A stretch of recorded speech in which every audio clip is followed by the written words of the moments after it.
Hello and welcome to At the Picnics show number 11. It's been another exciting week of picnic racing. And of course, like every week, Danny, we've got a fantastic guest and we'll introduce him very, very shortly.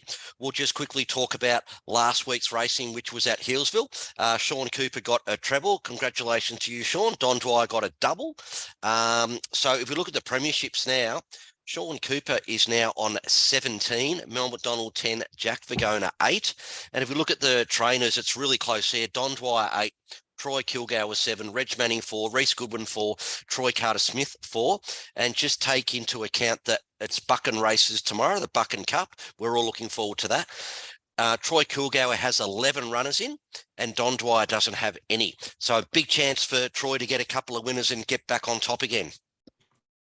Yeah, it's going to be a ripping meeting. Troy always has a solid hand up the hills. It's certainly his neck of the woods. Don's elected to not take any this year, which is a little bit surprising. He normally heads to Buchan, but it's been a tricky track there for him.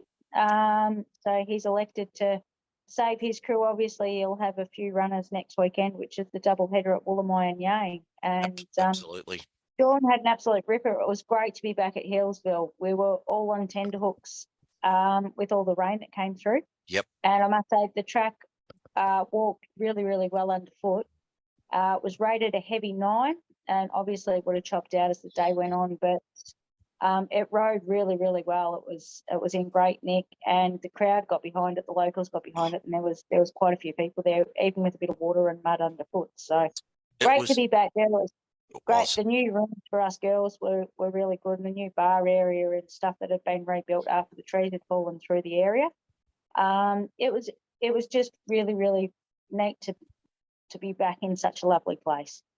Exactly, and I was there in the fantastic crowd, and when I turned up, there was all these buses lined up, so there was a lot of bucks parties and hens parties, and I did. There were certainly a few ripping costumes too. Let me tell you, there was few blokes in dresses and all sorts. So there was. I put my head in after the last race. I did knock on the door, Danny. I put my head into the new ladies' jockeys room and make sure everyone was decent, and I was invited in. And it's very nice in there, really, really good.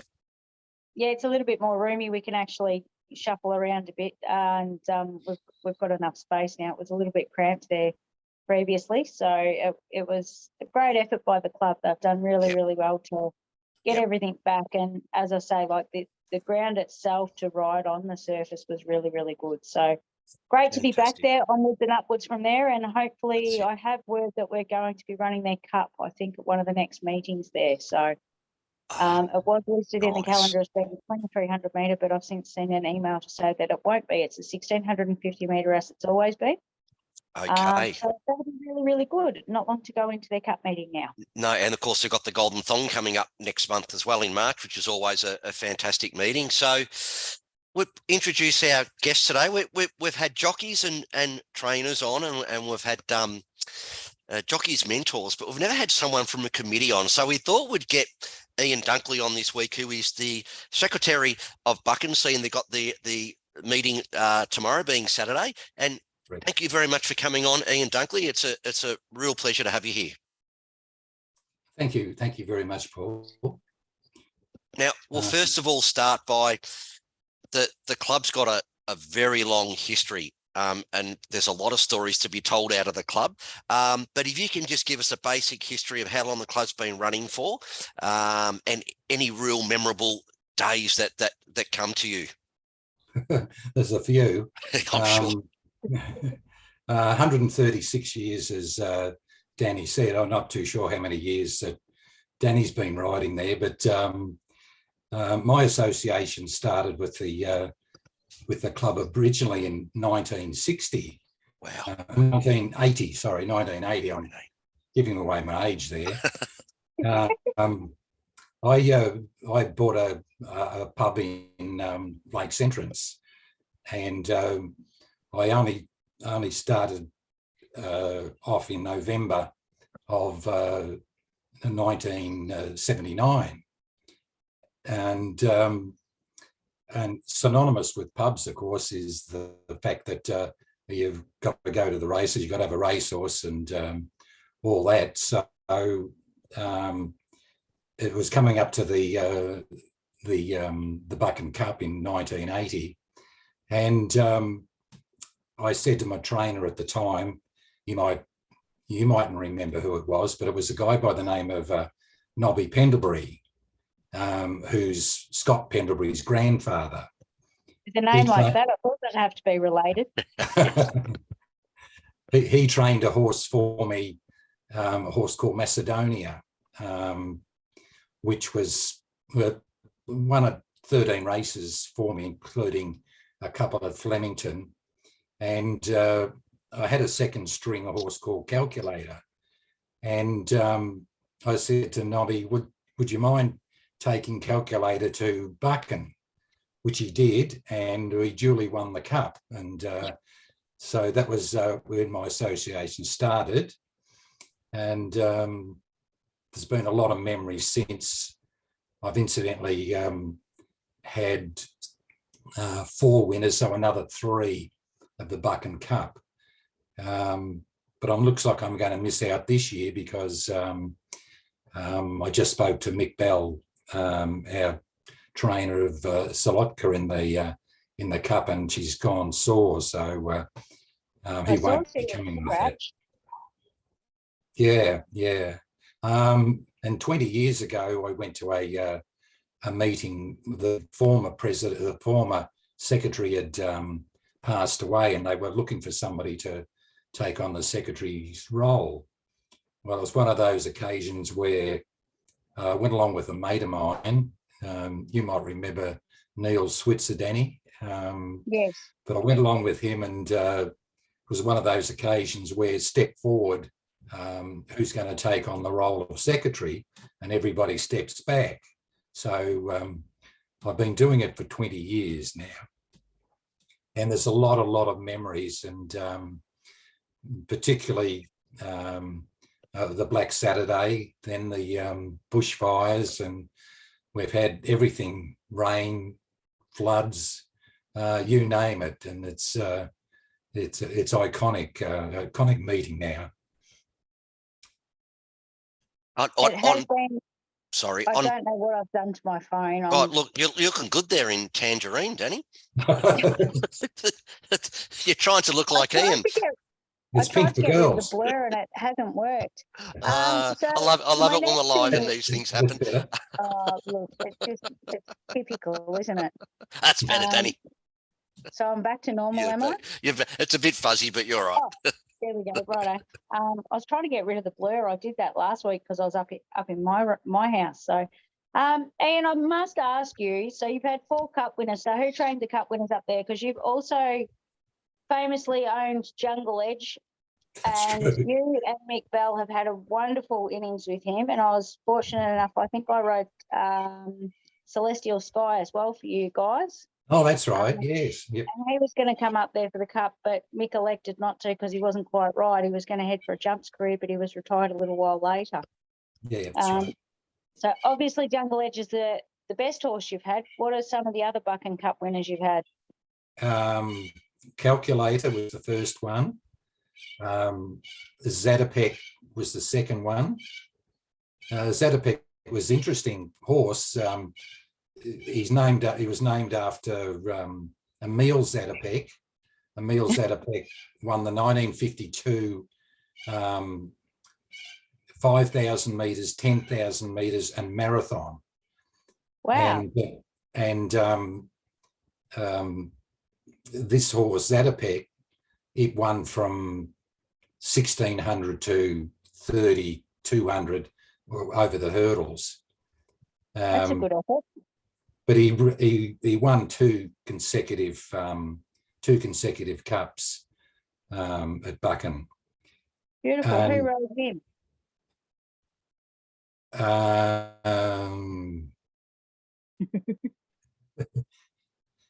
A bloke by the name of Cirky. Ah, yes. Remember that back in those days? Yes, I remember the Cirkies. They're an entertaining crew, that crew. They're a good value. Yeah, that's true. Great racing family with a lot of talent amongst them. That's right. That's right.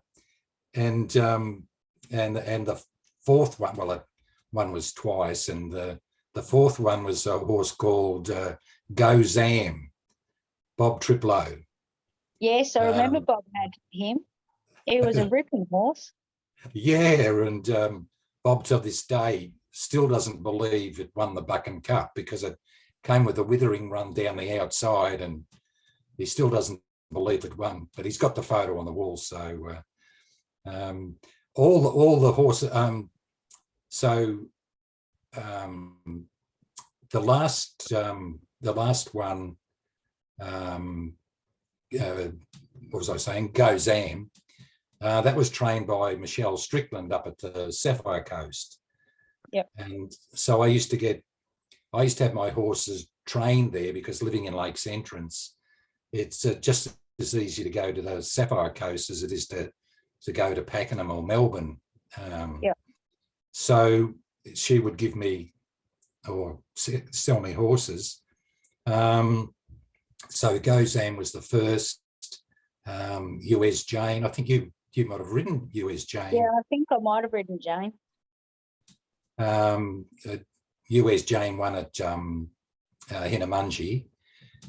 That was Mick's first comeback, if you like. Yeah. So then we got Jungle Edge is closely related to US Jane. So I acquired Jungle Edge, and the rest is history because it won 5 Group 3s, placed in Group 1s and Groups 2s, but everything was on a wet track. Every win was on a wet track. Mm. Absolutely. Yeah. No, it's been a lot of fun for you guys. It was, and Jungle Edge is now at Pathways, which is being retrained for riding for the disabled. Yeah, and there's wow. some suggestion that it might even get to the disabled Olympics, the next That's Olympics. impressive. Yeah. And I've got one running tomorrow from the same source. Is he looking good? Bred and trained by Strickland. I've got the pilot's license on that one. You've what? I've got the pilot's ticket on that one. Yeah, that's right.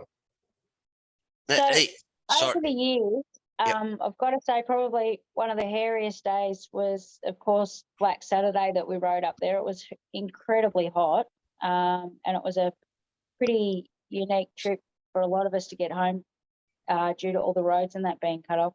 What other good memories have you got from the years that you've been up there at Buchan, Ian? Oh, well, it was good and bad. It was sensational, the meeting that we got going straight after the fires. Like the fires went through the 1st of January, and we were able to get the race meeting up by the 12th of February. And you've got to imagine that the winning post was burned out. The steward stand was burnt. The whole track was black. It was black, completely black. And you could still smell the smoke in the air too. It was really eerie, but you guys had a little bit of rain in that too prior to the meeting. And the crowd at the track that year was just amazing. It was such a great atmosphere. It was absolutely spine-chilling. It was a wonderful day out. And you recall that Racing Victoria and Country Racing threw everything behind it, and we had the Minister, and we had the Melbourne Cup. We had the Melbourne Cup that day. I got to hold the Melbourne Cup, and I nearly fell over with it. So, but that was a sensational. My mum sent me with a mission that day that Zoe and I had to get a photo with the Melbourne Cup. So I was lucky enough to get to hold it as well. Yeah, I've got you might be able to see it behind me. There's a little replica cup up on the cupboard that they gave us for housing the meeting. But that was sensational. And I've done a video.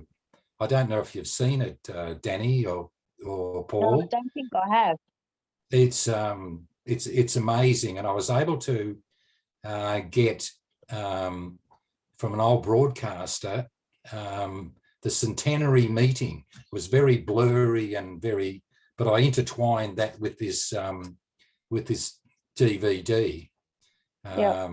It's really, it depicts the whole day, and Oh, wow.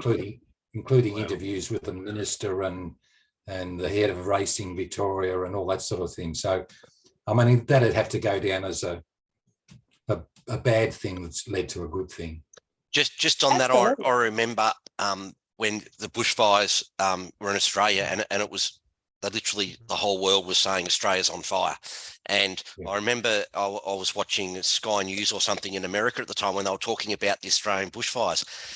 And funnily enough, well, I shouldn't say funny, but one of the photos they showed was the winning post at Buchan, how it was half burnt, explaining the fires in Australia. And I thought that was just iconic that they showed that that's what Australia's like at the moment. And I remember a few months later, I was up in the area, was staying at Lakes Entrance on a holiday, and I said, "Oh, never been to the Buchan track." So I drove up, and it was, and Danny, talking about Erie, you know what I mean? Just all the area was just all the trees. It was awful and so quiet. You couldn't hear a bird. And we got to the track, and I took a few photos, and it started to get green and that, but the winning post still hadn't been fixed up and that. And of course, the golf course is part of the track, and a lot of the fairways were green and open and that, and there's a few golfers out there, but you could only imagine what it must have been like going through there. But in an area like that, as I said, it was just quiet as anything. You couldn't hear a bird. No, there was no sound. And Mel and I noticed, my husband and I noticed, we stayed at Lakes Entrance as well, and we noticed on the drive to the track, even coming in from lakes and that sort of thing, the silence around the area was eerie. You could hear a pin drop. Yeah. It was really, really eerie. It takes, you don't realise how long it takes for the bush to regenerate and for all of those natural noises and that to come back. So, exactly. Yeah. Exactly. But the club did an amazing job that year to get it up and running and going again. It was just amazing. Fantastic. Do you live local to the track, Ian? Are you a Buchan resident? No, I actually live in Lakes Entrance, Paul. Okay. Well, you're not far. So I can relate to what Danny's saying about beautiful Lakes Entrance. Just a footnote on the winning post. We've relocated it outside the mounting yard, actually, so people can take photos of it. Wow. And the Wakefield Club, Women in Racing, donated a new winning post, which we've had in place for the last 2 years. Wow. Fantastic. And what crowd are you anticipating there tomorrow, Ian? Well, you can probably tell by the amount of tickets you've sold. Our record is about 1,400, other than the bushfire meeting, which is 2,500. Wow. I'm expecting to probably top that. The weather's going to be perfect, I think, about 29. Oh, lovely. The track is in magnificent for Buchan. Country racing were down only a fortnight ago, and they said it's the best condition they've seen it in. So I'll leave that open to Danny to judge that. I've got to say, last year we had grass all the way around it last year, and look, I've been coming up there probably 10 years, and I thought last year, with the amount of grass that was on it, that was the best that I'd ever seen it. So yeah, I'm really looking forward to getting up there. I've driven up there once, and the races got called off on the day, and that was due to rain. But yeah, it was the COVID one. There was the COVID one. Were you on your way? The COVID one, yeah. Actually, you know what? We got as far as Sale, and we pulled into Sale, and we're at the pub having lunch because we'd sort of got wind that it was probably going to happen. So we continued into Lakes Entrance, and we ended up going onto the boat, the steak and seafood boat, and had a few too many ales, and the tomahawk. My husband ordered the tomahawk, and I got whole fish of some description. It was a ripping meal. We ate and drank a fortune, and rolled home the next day, literally.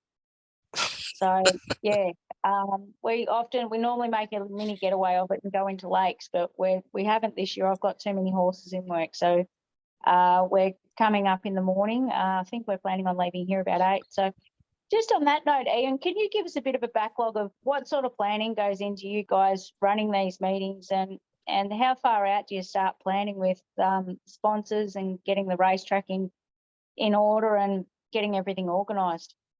Virtually straight after New Year's Eve, generally about the 1st of January.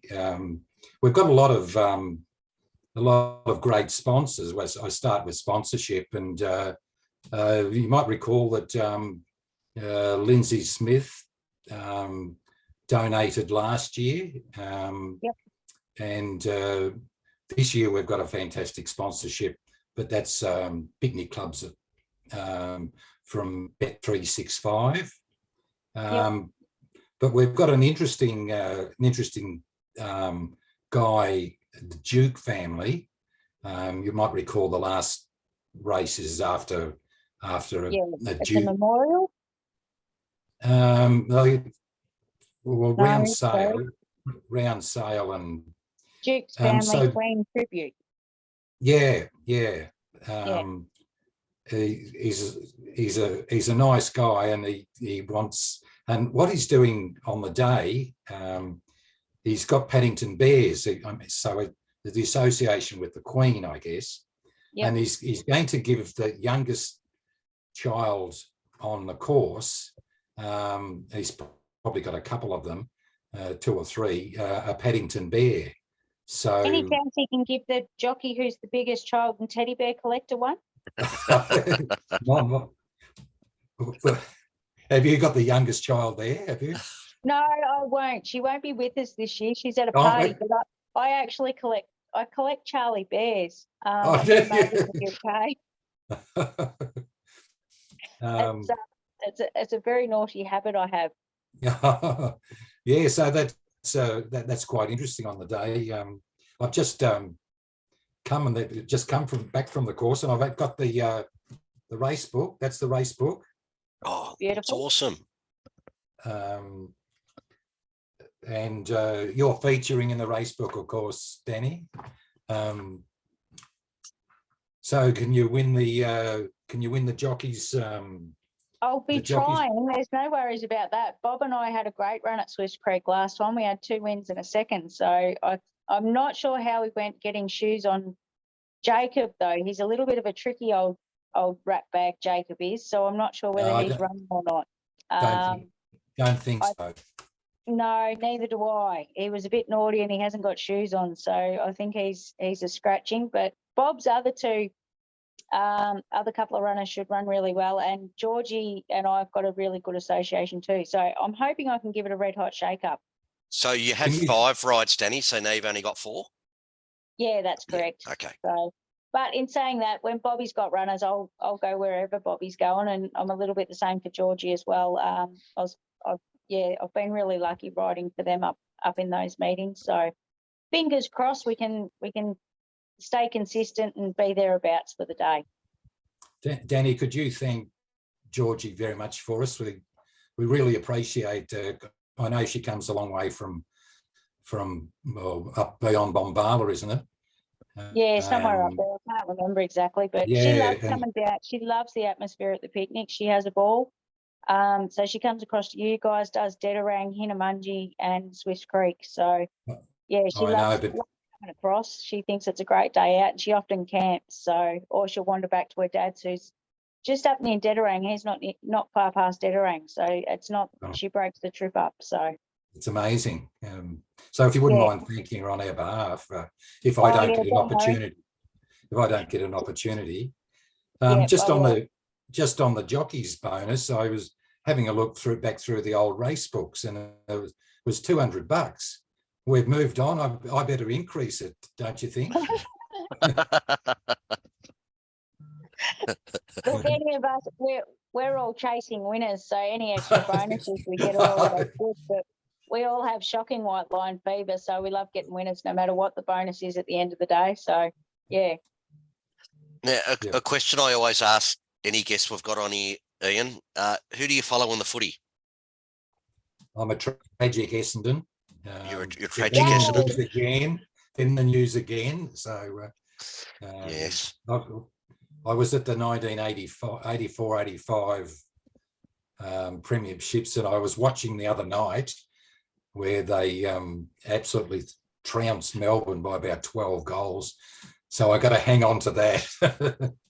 We've got to hang on to some of the good memories. There's been a while between drinks for us lot, but anyway. Ian, I used to be the same, being a tragic Richmond supporter, mate. I used to look back to 73, 74 grand finals and 80. That's how bad we were travelling, mate. So I know how you feel, and look, Essendon are due for a good year, so good luck to you guys. Well, you turned the think we corner need with our coach. With a, We did. yeah.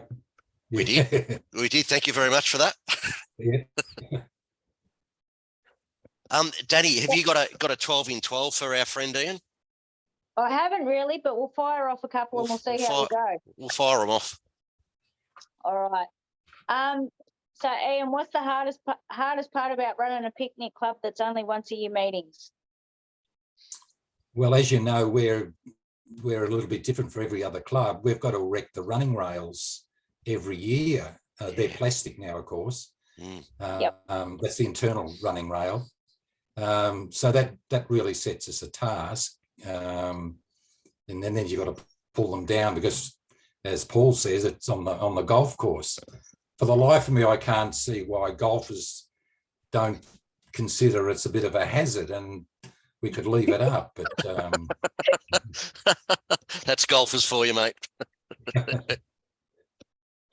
All right. So are you guys all beer, wine, or soft drinks after your race day efforts?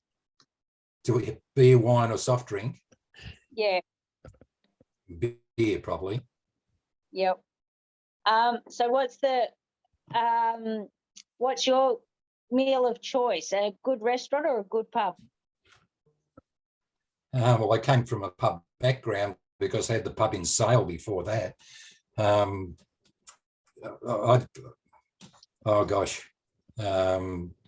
like Chinese. I like most Chinese meals. Fair enough. Isn't there a club in Lakes that it's like a bistro, the Workers Club or something, isn't it, Ian, that put on a good Chinese feed there? There's two clubs that have put on good Chinese. I actually live within 50 metres of the club, so I live right in the middle of Lakes Entrance. Oh, and beautiful. One club is 50 metres, the other one's 75 metres. So, mate, choice. How good's that? One serves Chinese, as does the RSL club. Yep. That's the one I meant, the RSL. That's the one. Yeah. Yeah, they're good. They're good. Yep. Are you cats or dog person? We've got a beautiful little dog, Shih Tzu Maltese cross. She's blind. She's deaf. Oh. She's 18, but I Oh. still walk her every morning, and she's amazing. And she's had a stroke. She just keeps going. Wow. So Poor little don't know thing. what we're going to do when she goes, which is not far away. Oh. No, especially after having her for that long. That's quite an Yeah. image. The bugger that they don't last for longer, I tell you. Hmm. So what's your favourite part about living up that neck of the woods? Well, I was in the pubs, and I always, even when I was living in Melbourne, I wanted to go to the country and have a little property, which I was able to do in 1983. I bought a little property. It was only 32 acres at Lakes Entrance, and that's where I had horses and not too much other stock, but I used to breed a few horses, and the trainers would leave them spelling, etc. So I guess that's was my ambition to go to the country, because I originally came from the city of Melbourne, Bentley, if you've heard of Bentley. I was brought up in East Bentley, Ian, and I'm an old Moorabbin Tech boy. Well, I'm up market on you. we lived at 42 Wavell Street, Bentley, which is halfway between Centre Road and McKinnon Road. Yes.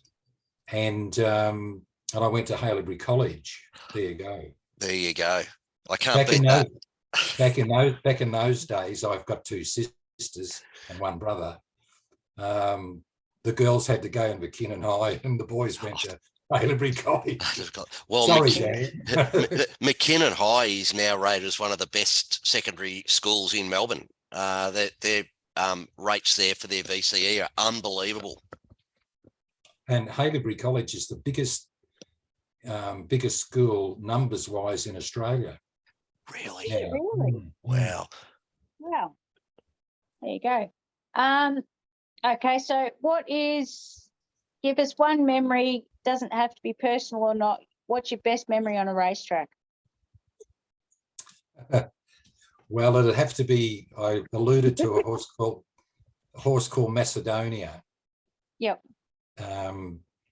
We'd just taken up the pub, mate and I took up the pub in Sale, 1975. And as I said, it was the same sort of situation. You've got to have a horse. And so I went to the sales and I bought a tried horse from Bart Cummings, which was called Macedonia. It had 5 starts, was 3/4 in blood to Galilee, and they're getting rid of it.